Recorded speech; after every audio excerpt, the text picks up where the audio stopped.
Quero convidar os amados irmãos para abrirem a palavra de Deus no texto de Hebreus, capítulo 10. Nós vamos fazer a exposição dos versos 19 a 25. As crianças permanecem hoje no culto. Peço aos pais que mantenham seus filhinhos do seu lado, para que eles possam cultuar a Deus também. E temos no mezanino um berçário, aquelas crianças menorzinhas. Os pais podem também conduzir ao berçário, caso desejem. Hebreus capítulo 10, versos 19 a 25, diz assim a palavra do Senhor. Tendo, pois, irmãos, intrepidez para entrar no Santo dos Santos, pelo sangue de Jesus, pelo novo e vivo caminho que ele nos consagrou pelo véu, isto é, pela sua carne, e tendo grande sacerdote sobre a casa de Deus, aproximemo-nos com sincero coração, em plena certeza de fé, tendo o coração purificado de má consciência e lavado o corpo com água pura.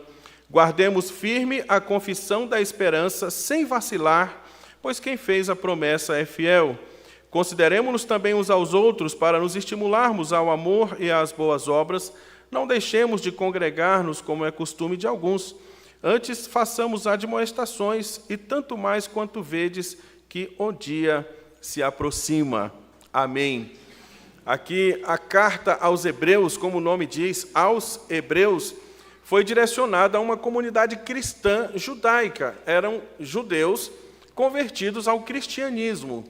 Mas, por causa das perseguições que estavam se intensificando, muitos deles estavam retrocedendo na fé. Muitos deles estavam deixando o cristianismo e voltando para o judaísmo. Então, esta carta foi endereçada a estes crentes para dizerem, olha, não voltem para o judaísmo, permaneçam no cristianismo. O judaísmo é sombra daquilo que haveria de vir, ou seja, Cristo. Então, se Cristo já veio, você não precisa ficar com a sombra, fica com aquele que é a imagem real, o próprio Cristo. Seria mais ou menos você que gosta de viajar de carro, pegar estradas aí mesmo e ao longo do nosso país.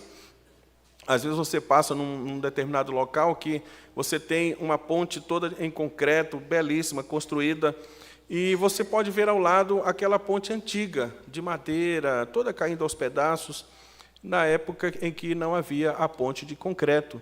Evidentemente, seria uma loucura você, ao ter uma ponte construída e totalmente capacitada para suportar o seu veículo, e todos os veículos que ali passarem, ainda assim preferir ir pela ponte antiga, ponte feita em madeira, que já está caindo aos pedaços. Assim também é a relação entre a antiga e a nova aliança. A antiga aliança era provisória. Uma vez que a nova aliança foi inaugurada, torna-se desnecessário permanecer na antiga aliança. Mas aqueles judeus insistiam em permanecer na ponte antiga, que já estava desvanecendo, porque ela já cumprira o seu propósito. Então, a carta inteira é uma carta mostrando a superioridade da nova aliança. Nós lemos na liturgia sobre os sacrifícios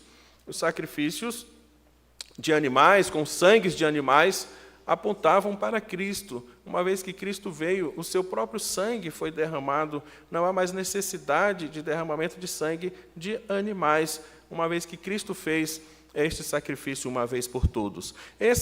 A carta aos Hebreus é um sermão enviado à igreja cristã, para que ela possa permanecer firme. Não apenas a mensagem é para os hebreus que receberam os leitores iniciais dessa carta, mas para toda a igreja hoje, para as nossas vidas hoje. Nós também temos muitas vezes a tendência de retroceder. Quando somos perseguidos ou por algum motivo somos desanimados, temos a tendência de retroceder, de abandonar a fé. E a mensagem de hoje diz, permaneça. Nós não somos dos que retrocedem, nós somos da fé. E por isso mesmo eu vou falar hoje sobre o novo e vivo caminho. O novo e vivo caminho. Nessa passagem, essa perícope, esse trecho que eu li, nós temos aqui um padrão de vida para todo crente. Todo crente deve adotar este padrão de vida. E o primeiro aspecto do padrão de vida que devemos adotar, segundo esta mensagem, é a aproximação, aproximar-se do Senhor. Aproximemo-nos. Observa o verso 19 em diante. Tendo, pois, irmãos, intrepidez para entrar no Santo dos Santos pelo sangue de Jesus, pelo novo e vivo caminho que ele nos consagrou pelo véu, isto é, pela sua carne, e tendo grande sacerdote sobre a casa de Deus, aproximemo-nos com sincero coração, em plena certeza de fé, tendo o coração purificado de má consciência e lavado o corpo com água pura. O verbo que está em destaque aqui é aproximar. Ele está dizendo, olha, na antiga aliança, os crentes eram impedidos de aproximar-se do Senhor. Eles eram impedidos de adentrar ao Santo dos Santos. Aqui, imaginemos a planta do templo do Antigo Testamento. Havia a parte de fora, onde havia um altar de holocaustos, havia uma bacia enorme, quase que como uma piscina, onde os sacerdotes se lavavam cerimonialmente. Havia na parte de dentro do templo, que era pequeno, porque as pessoas, os adoradores não adentravam aqui, somente os sacerdotes que ministravam, onde havia a mesa dos pães da proposição, o candelabro, e ali os sacerdotes faziam oração com incensos e oravam, intercediam pelo povo. Mas a parte mais interior do templo, o Santo dos Santos, ou o lugar santíssimo, o Santo dos Santos, era então separado por uma cortina, um véu muito espesso. E ali onde estava a Arca da Aliança, a arca era uma representação visível da presença de Deus, que se fazia representar por aquela arca, onde estava dentro da arca as tábuas da lei do Senhor, né? O cajado de Arão que floresceu, alguma porção do maná, tudo memoriais da graça, da misericórdia de Deus para com o seu povo. E a tampa da arca chamada propiciatório, onde havia os querubins, representando a presença de Deus, que Deus se assenta entre os querubins. Uma representação da sala do trono de Deus. Neste Santo dos Santos, somente o sumo sacerdote entrava uma vez por ano e representava o povo. E o autor está dizendo, olha, agora nós temos uma nova ponte. Nós temos um novo e vivo caminho, nós temos uma nova aliança. Não mais com sangue de animais, quando o sacerdote adentrava com sangue de animais e aspergia naquela arca da aliança, aquele sangue representando que alguém morreu, alguém derramou seu sangue, alguém foi uma vítima por causa do pecado do povo. E ali ele fazia oração, intercessão pelo povo, e Deus perdoava o povo. Era o dia da expiação, o dia em que o pecado era expiado, era perdoado, era retirado na Arca da Aliança, no propiciatório, onde o povo, então, se tornava propício, Deus se tornava propício àquele povo pecador mediante o sangue. Mas ele diz, agora isso não é necessário. Agora o véu do santuário foi rasgado. Agora nós podemos adentrar a presença de Deus, não mais mediante o sacerdócio arônico ou araônico, mas mediante um sacerdócio superior, o sacerdócio de Cristo. Porque Cristo, Ele mesmo, é o sacerdote e a vítima. Ele é o sacerdote e o cordeiro. O Senhor Jesus abriu a porta, o véu se rasgou, a cortina se rasgou e nós podemos ter acesso a Deus diretamente ao Pai pelo sangue de Jesus. Você lembra que quando Jesus morreu na cruz, quando ele expirou, o texto de Mateus 27 diz que e eis que o véu do templo se rasgou em dois, de alto a baixo. Olha que interessante. Quando Jesus disse, está consumado, Pai, em tuas mãos entrego o meu espírito, e expirou, exatamente naquele momento em que ele foi entregue como oferta pelo pecado, o véu do templo se rasgou, de cima a baixo. Era um véu muito espesso, era impossível uma pessoa chegar e rasgar aquele véu, ainda mais de cima para baixo. Se uma pessoa rasgasse, seria de baixo para cima, mas o próprio Deus rasgou aquele véu e disse, agora o caminho está aberto. há um novo e vivo caminho.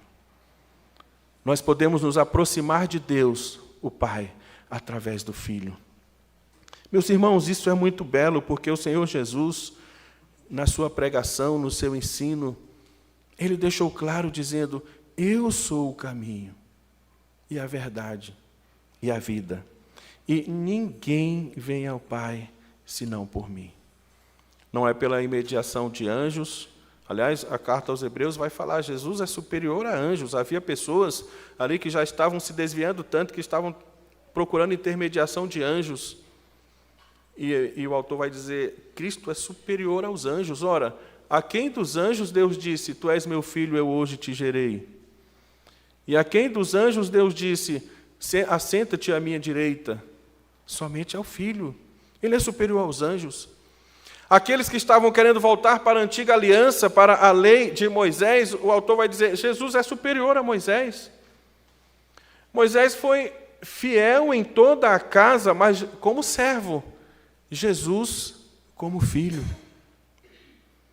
Jesus é superior a Josué.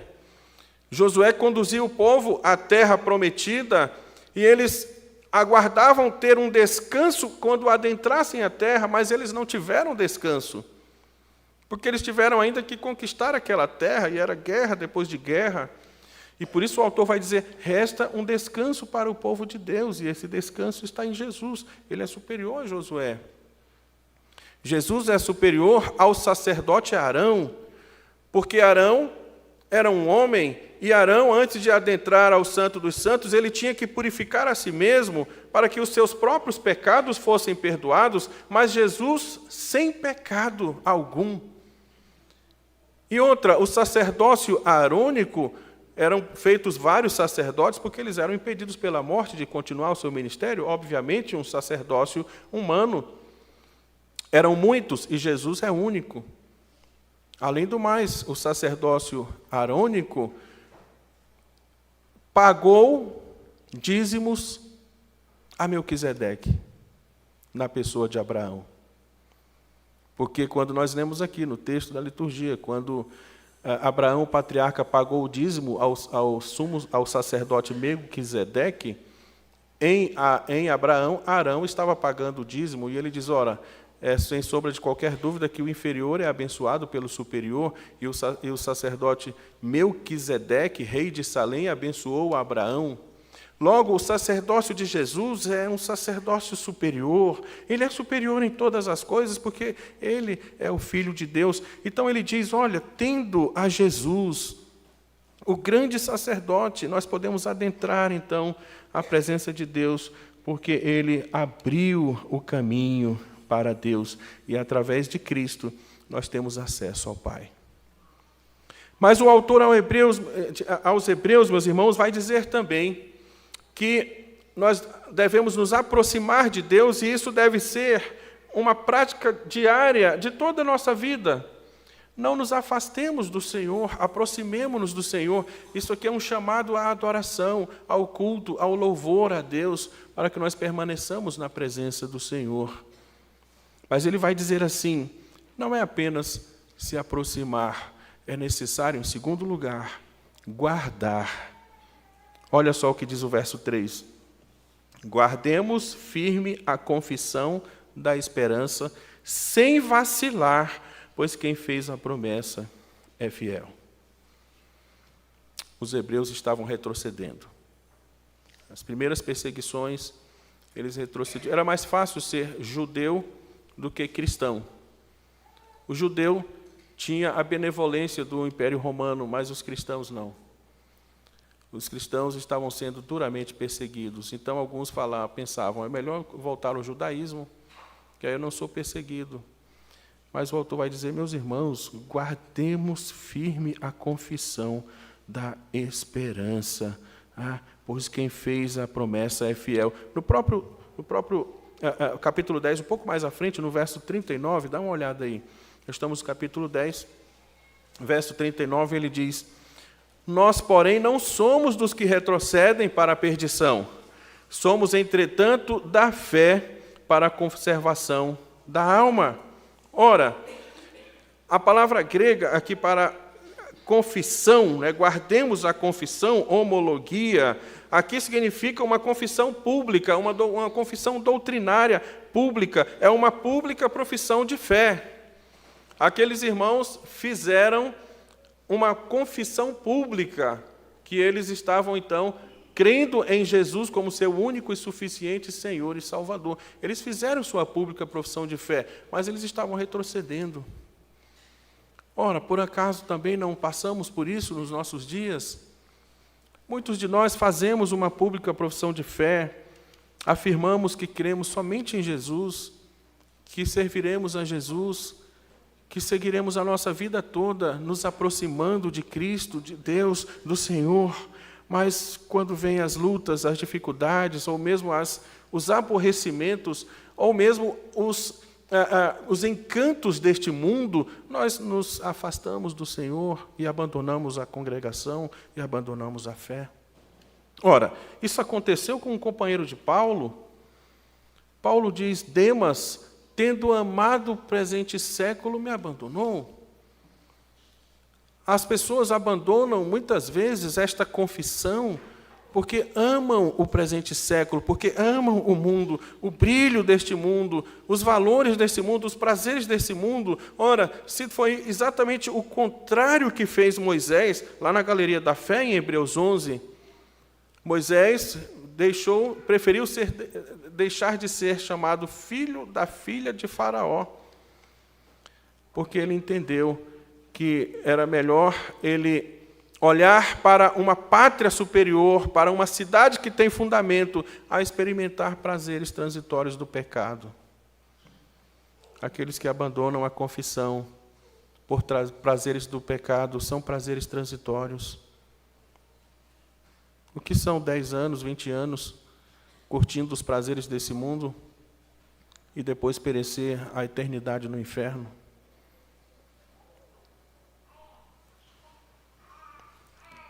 Então, ele diz: não abandone a confissão que você fez. Em terceiro lugar, meus irmãos, em primeiro lugar, ele diz: nós devemos nos aproximar de Deus. Em segundo lugar, devemos guardar a confissão, permanece, nós não somos dos que retrocedem. Aconteça o que acontecer, Deus é fiel para nos sustentar. Paulo diz: eu sei em quem tenho crido, e eu sei que Ele é poderoso para guardar o meu tesouro, o meu depósito até aquele dia. Em terceiro lugar, o apóstolo que nos escreveu a epístola aos Hebreus diz que devemos considerar. Terceiro verbo que eu quero destacar aqui, considerar. Vai lá para o verso 24, que diz assim: consideremo-nos também uns aos outros, para nos estimularmos ao amor e às boas obras. Não deixemos de congregar-nos, como é costume de alguns. Antes, façamos admoestações, e tanto mais quanto vedes que o dia se aproxima. Nós cantamos aí Alfa e Ômega, no nosso desejo do Senhor Jesus voltar. Maranata, ora vem, Senhor Jesus. O dia se aproxima. Nota aí que o dia com D maiúsculo está fazendo referência ao dia do Senhor, à volta de Cristo. Então ele diz: consideremo-nos uns aos outros, estimulemo-nos uns aos outros, para que nós encontremos apoio uns nos outros, para que nós permaneçamos na casa, para que não deixemos de congregar, porque sabemos que cada vez mais o dia se aproxima. Ora, quando o Filho do Homem vier, encontrará porventura fé na terra? Devemos nos estimular, meus irmãos, uns aos outros, não desanimarmos uns aos outros, nos estimularmos ao amor, às boas obras. É impressionante observar a maneira como que alguns cristãos, mesmo sem saber, inspiram outros a permanecerem, a perseverarem. Você que tem uma fé solidificada, uma fé visível a todos, uma piedade, você nem tem a ideia, mas o teu comportamento, a tua fé, a tua firmeza, teu compromisso com as coisas de Deus estimulam outros. Às vezes a pessoa está desanimada, querendo desistir, e aí pensa: nossa, mas eu lembro daquele irmão, quanta luta ele tem passado, quanta luta, quanta dificuldade ele tem passado, e ele está ali firme, está ali orando, está buscando a Deus, ele está perseverando na fé. O que é essa luta que eu passo, esse aborrecimento, essa situação, para abandonar a congregação, aquele irmão? Então, isso é um estímulo, por mais que você não imagine. Uma vida santificada é um estímulo para outros irmãos também viverem vidas santificadas. E ele diz, não deixemos de congregar. E por que aqueles irmãos estavam deixando de congregar? Como eu já disse, por causa das perseguições. Eles tinham medo de se comprometer. E aí, o simples fato deles frequentarem a congregação demonstrava um compromisso com o cristianismo. Então, eles pararam de congregar. Ora, meus irmãos, e a igreja é demonstrar aonde está a nossa lealdade. Quando você sai da sua casa, você pega a sua Bíblia, você se arruma, coloca a sua roupa adequada, você vem ao culto, os teus vizinhos, as pessoas da tua comunidade, a tua família que ainda não é crente, isso é um testemunho, você está demonstrando para eles aonde está a tua lealdade. Você se levanta, se arruma, toma banho, pega a sua Bíblia, vem à igreja, você está demonstrando aonde está a sua lealdade. Mesmo quando o culto talvez seja tedioso, mesmo quando o sermão talvez seja fraco, mas você está demonstrando, você está tendo uma oportunidade de mostrar aos homens de que lado você está. Que você é um servo de Deus, você é um adorador do Senhor. E hoje, por que as pessoas deixam de congregar? Talvez por falta de piedade, onde a pessoa se supõe ser superior aos outros. Ele fala, olha, eu já estou num nível tão elevado de santidade que eu não preciso ficar congregando com aqueles réis mortais. Então, eu já atingi um nível tão elevado, eu não preciso ficar ouvindo a palavra, para que isso? Eu já estou num nível tão alto. Talvez... Paulo fala isso dos coríntios, Fala, já estáis fartos, vocês já chegaram a reinar sem nós. Olha, quisera eu também reinasse com vocês, Então, talvez por isso. Outros, por realmente um pensamento errado acerca do que é a congregação. Eles dizem, não precisamos de igreja. A igreja sou eu, a igreja é você, a igreja somos nós. Aonde eu estiver, eu sou a igreja, então eu posso orar na minha casa, ler a Bíblia na minha casa. Mas a palavra de Deus nos ensina que o congregar é um meio de graça e que não devemos deixar de congregar. A não ser, é claro, por situação de saúde, enfermidade, está acamado, está doente, está impossibilitado de vir à igreja. Mas eu tenho certeza que esse irmão impossibilitado de vir à igreja está desejoso, está ansiando, está tendo um desejo enorme, um privilégio que você tem, eles gostariam de ter. Mas não por acharem que não deveriam congregar. Além do mais, também não vimos a igreja somente para receber, mas também para dar. Nós vimos a igreja para prestar um serviço a Deus, o serviço de culto, aonde também entregamos a Deus as nossas ofertas e o nosso louvor, que é fruto de lábios que confessam o seu nome. Apresentai sempre a Deus o sacrifício do louvor, que é fruto de lábios que confessam o seu nome. E o autor, meus irmãos, então, ele encerra essa perícope dizendo, por que tudo isso? Porque o dia se aproxima. A volta do Senhor Jesus está próxima. Nós não somos, meus irmãos, dos que retrocedem, somos da fé. E por isso devemos perseverar. Porque quando Cristo vier, Ele virá para buscar a sua igreja, a sua noiva. Ele vem para buscar a sua igreja. É por isso que a Confissão de Fé de Westminster, teologicamente, entendendo a importância da igreja como agência do reino de Deus na terra, diz que a igreja é a casa e família de Deus, fora da qual não há meio ordinário de salvação. A igreja não salva, mas ela é o meio ordinário de salvação. Porque a igreja, ela foi instituída por Cristo, e ele disse, o que a igreja abrir na terra será aberto nos céus, e o que a igreja fechar na terra será fechado nos céus. Não deixemos a congregação, encorajemos uns aos outros. Isso, meus irmãos, além do culto do sentido restrito, né, como estamos aqui cultuando a Deus, mas também no sentido amplo, né, na participação nos pequenos grupos.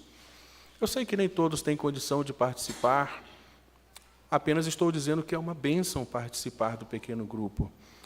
John Piper tem uma frase famosa onde ele diz assim, uma das minhas primeiras perguntas ao lidar com um crente que não tem alegria é, você faz parte de um pequeno grupo de cristãos que cuida um do outro e ora um pelo outro e que estimulam uns aos outros em amor?